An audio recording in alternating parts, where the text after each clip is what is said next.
Bum bum. Thinking out loud. We hope you all had a wonderful start to this year and have had an amazing time with your loved ones. Welcome back to a new episode of Thinking Out Loud. We are Daniel and Carlotta, and we are today's hosts for this episode. Today, we're extremely lucky to have our psychology teacher as our special guest, Mr. Dusan, who specializes in clinical psychology. Let's welcome him. Hi, thank you very much. I appreciate this, a wonderful platform. Thank you. So we heard that apart from being a psychology teacher, you have a high interest in clinical psychology. I do indeed. So I specialized when I did my undergraduate degree, it was on abnormal and clinical psychology. And then I ended up going into my master's, which was the clinical child. So I'm interested in clinical, but also in how it affects children and young adults. That's great. So today we would like you to ask you some questions about clinical psychology. So if you don't mind, we can jump straight to them. Sure, that's fine. Okay, so what first interested you in clinical psychology? I think the one thing that I think I need to go back a little, like a few years ago. I'm a little bit older than that, but yes. Let's go back to when I was doing my A-levels. I was really passionate about psychology. I wanted to understand why people behave the way they did. And I think when I was first exposed to psychology, I realized that I could relate to a lot of the things that were going on, perhaps at that specific time, exam pressure, family dynamics, and so on. When I did my A-levels, that gave me an understanding of clinical psychology. Because it's in A-levels, in year 13, you learn about clinical psychology. You learn about why people behave in a certain way when it comes to biological factors, environmental factors. And that really led to my passion to do psychology and specifically clinical in university. So that was like the moment you knew that you wanted to Yes. devote to that. That's amazing. So I'm assuming not everyone knows what clinical psychology is. How would you define it? What is clinical psychology? For me, the definition of clinical psychology is being able to assess, being able to better someone's life by understanding the triggers that are currently going on and being able to actually help them to find a resolution. So assessing, analyzing, and just comprehending the current problem that's affecting them. So it's more to do with mental health. It's to do with the things that we all experience at some point in our lives and being able to actually understand them and actually resolve them. So have you done like any work regarding clinical psychology? I have done some work as well. So first of all, before I became a teacher, I worked in a facility which allowed individuals with a diagnosis. So diagnosis from schizophrenia, ADHD, autism, different varieties. And the idea was that it was a semi-structured living. What that basically means is that you would go there and you would facilitate a type of treatment or support or therapy. And the idea is that you would help them to integrate back into society. So I would go there a few days a week and I would help them and find some aspects to better their situation. Apart from that, I worked in dementia unit, so the understanding of the neurological element, how the brain deteriorates with that condition and how that changes someone's behavior as well. And then obviously in education with special education needs and also my vast variety of psychology knowledge. That's so cool. Okay. It's very interesting. So going back to the place you mentioned where you worked with the different people, do you perhaps have your favorite story or something in regards to psychology? It's not about a favorite story. It's just seeing the progression that someone makes. What I mean by that is that when you meet someone for the first time and you can see that the diagnosis they have been given has been affecting them for their entire life. Because what people don't realize is that a diagnosis can be positive and negative.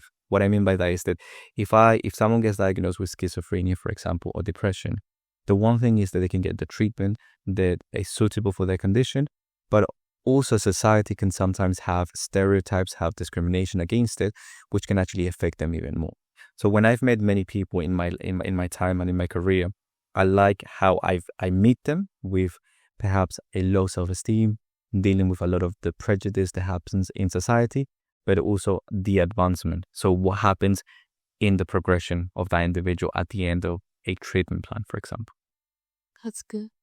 So, is there like any misconceptions student or the public say about clinical psychology?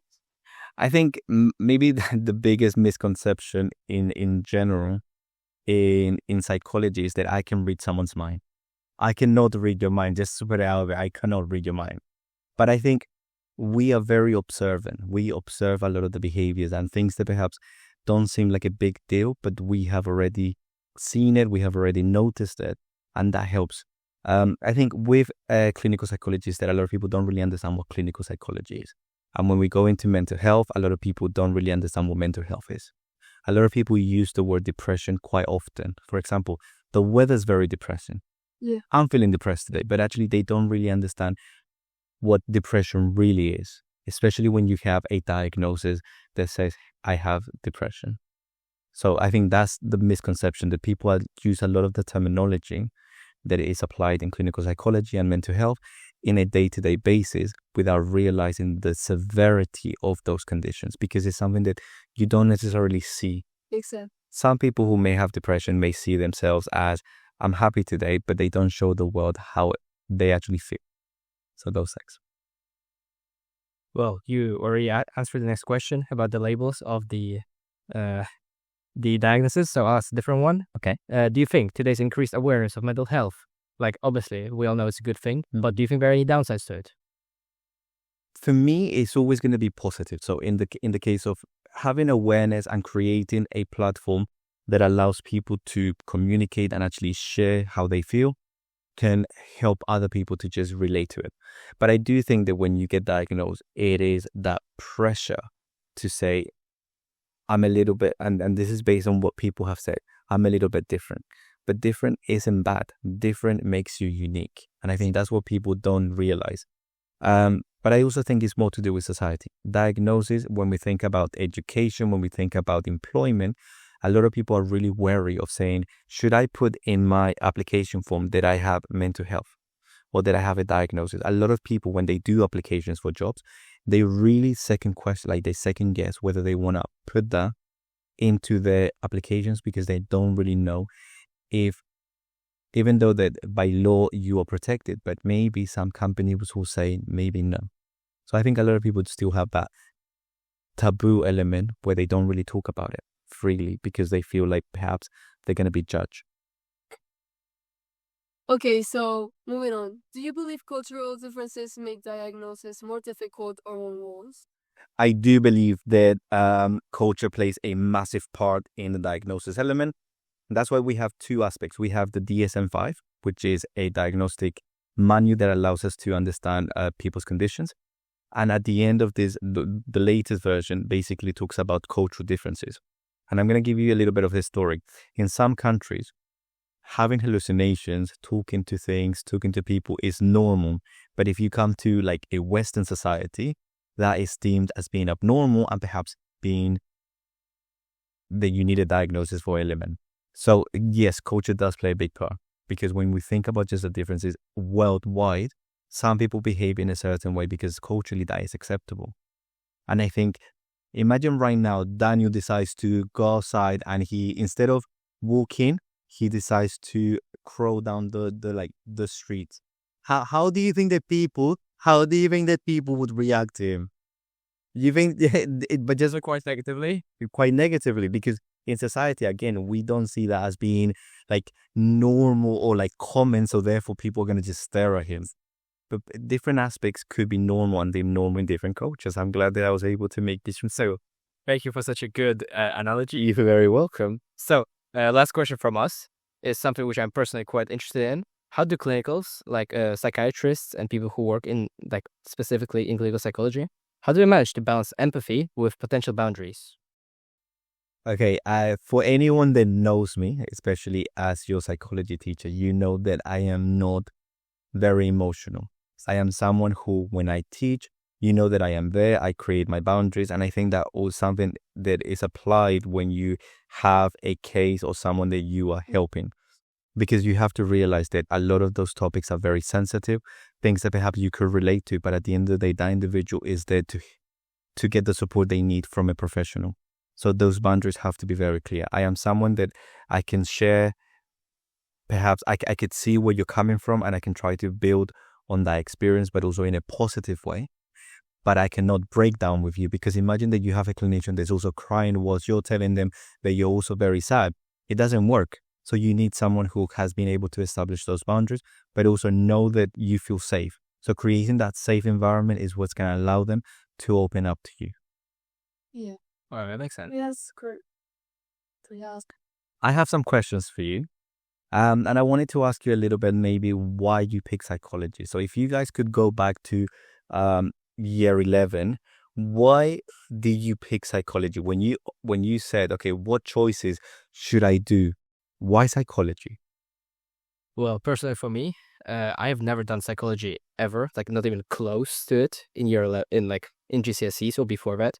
So I was just quite interested to see what it is, because obviously everyone knows what business contains, what economics contain, biology. Psychology, I was curious, what would the classes be? What would we study? How would the exams be?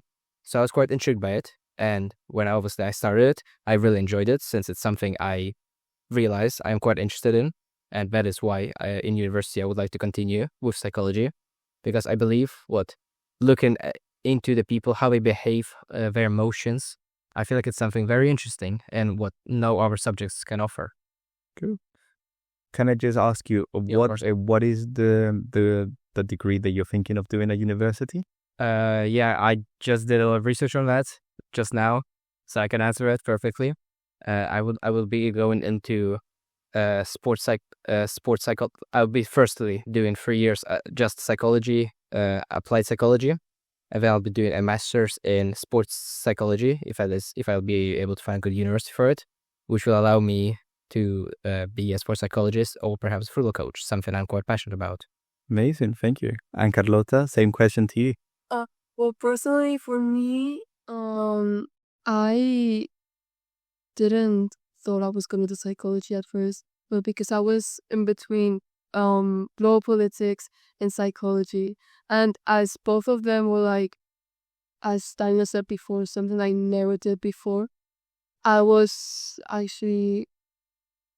wondering which one to do first. So at start I was gonna do politics because I thought it was like a more like interesting, and also like I personally like to watch the news and keep like in touch of the world. So I thought that was like interesting. But honestly, I'm like good at writing essays or like memorizing that many things. So I thought psychology could be a good subject because I feel like it also you could, while studying it, you could also relate it to yourself, or like you can apply it to your day-to-day life, so it will be like easier to study it.